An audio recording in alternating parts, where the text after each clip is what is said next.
Surprise! Hi, that's me, Harry, and I've been travelling around the world for the last 2 years. Looking forward to seeing some familiar faces again. You can imagine my surprise when I stand outside my parents' house only to be greeted by a complete stranger.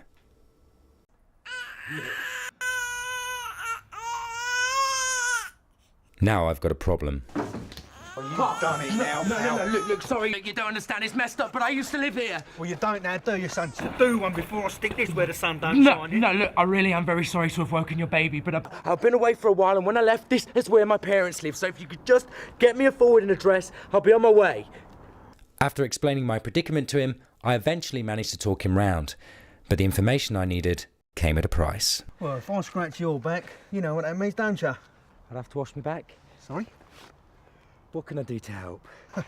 Now, during my trip away, I saw some incredible places, which literally blew my mind. And I met so many interesting people along the way, including Imogen. She was the girl of my dreams. Great sense of humour and an amazing figure.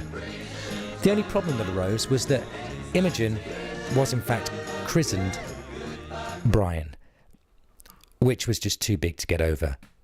The problem, I mean. Anyway, I thought I'd heard it all. That was until the gorilla asked me to do this one little favour for him.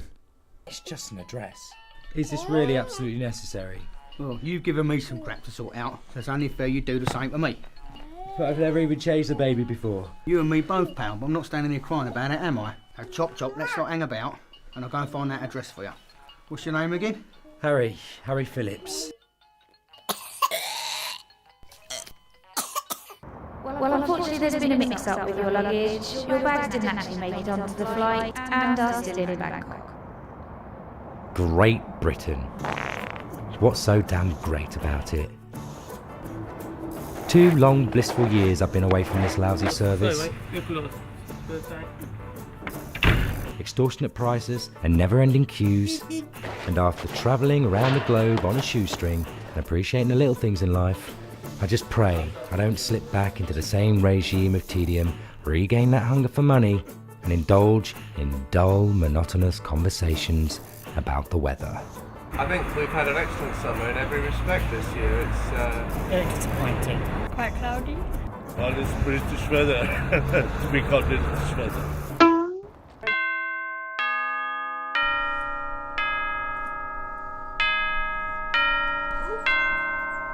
Me, Harold! Hi, Mum. Come in. Come in before the neighbours see you. My parents. What can I tell you about them? Well, my draconian mother and I never exactly saw eye to eye, and my dad always opted for the easy life. Old habits die hard, I guess. Well, of course, there'd be nothing we'd like more than for you to stay here with us, darling, but we simply don't have the room, I'm afraid. All right. Just out of curiosity, though, you do have a spare room, don't you? Oh, yes, but we've turned that into an office. But you're both retired. Oh, well, only in the technical sense of the word, but we're still as busy as ever. You can stay, Harry. Yes, for one night or so. I wouldn't turn you out on the street, of course. Oh, no, you're all right. I'll give John a call, see if I can crash there. Assuming, of course, I can have my phone call. Oh, yes.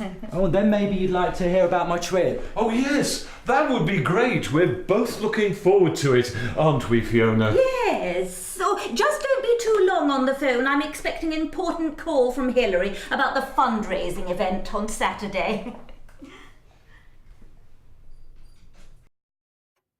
I know I asked you to change out of that filthy shirt, but did you have to put that thing on, darling? Don't you think it's a little inappropriate? It's not mine. I found it in Howard's room. Although, I do think he's seen the last of it. What have you done to your head? Oh, yes. Oh yeah, that. Happened in Melbourne, actually. It was my last day of work in this bar, and it had been a really busy day. So, after pouring pints for a number of hours, I was pretty shattered. And there was this one customer who'd been in the pub since we opened.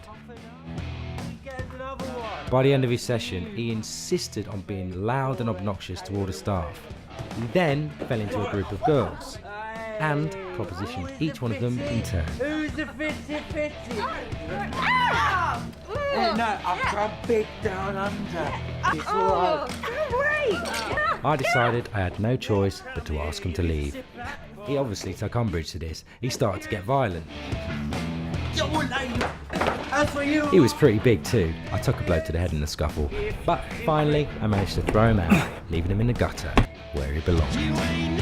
How awful for you. Yeah. I might have just got away with that one. How's Mini-Me doing? Howard has been through some changes since your departure. Really? What's he turned green? He's got a bit of a temper. He's in a confusing stage of his life The at the only moment. person who is confused in any of this is me. Howard decided a year ago that he was gay. What, didn't you see this one coming? Oh dear, guys. He never liked playing any sports. He used to choreograph dance routines in his bedroom. No alarm bells ringing yet? All his friends have only ever been girls. Actually, I'm rather glad you said that, Harry, because I've been meaning to talk to you about an announcement he'd made to me a couple What of days announcement, ago. Kenneth? What announcement was Now, that? don't get angry, but he confided in me that he felt like a woman trapped in a man's body. A woman trapped in a man's body? Oh, for f***'s sake! Right, well, John's here, so I better get going. Dude, it's so good to see you. John is my oldest friend. We've known each other since play school. If I'm the dreamer, John's the realist. He's also the only one I can trust right now. Dude, let's just drive. Yes, Harold. Don't you start. Daddy, what's a dildo?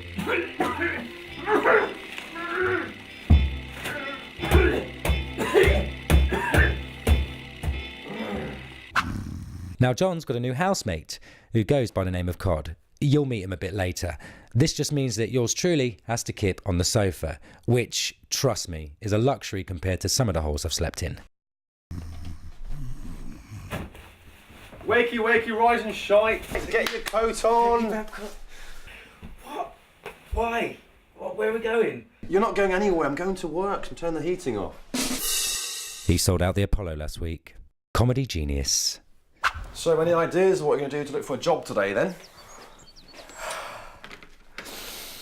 No. Oh yeah, no, I mean like, yeah. I'll probably go down the agencies, check out the local newspapers, something like that. Well, I think you should get that barnet chopped off before you do, though. Tease off. Unless you want to become a lifelong member of Cod's Groovy Gang. Every time one of the organisers says, "Are you having fun?" you say, "Groovy!" Yeah, you probably got a point there, mate. Oh, yoink! I forgot to ask you anyway. Why do they call him Cod? Collector of dust. A product of the couch potato culture. 1,000 years from now, they'll find him buried under the earth's crust, just covered in crumbs, clutching onto an empty packet of Golden Virginia. He just sits in there, day in, day out, just watching the box. Well, that's about Cod in a nutshell. The only thing I would add is that I did actually see cleaner homeless people in Cambodia. Anyway, I need to go to work. So I left my Moby over there, so call around, speak to some potential employers, tell them he needs to pay your rent. Unless you got some wealthy family members you want me to take care of. Whoa, heel alert, chill. Hey, what's it to do in Chessington? Not a lot. And Cod's gonna need the old office today at some point, okay? Understood, big guy. Take it easy. Oh yeah, I spoke to Cod. He's gonna sort you out a suit later on, you know, make a good impression in front of the agencies. Just give him a little nudge, advert break. Clippers in the bathroom. Cheers, man. Now go forth, Jonathan, in your shiny yellow helmet and crush the flames with your bare hands. Get a job.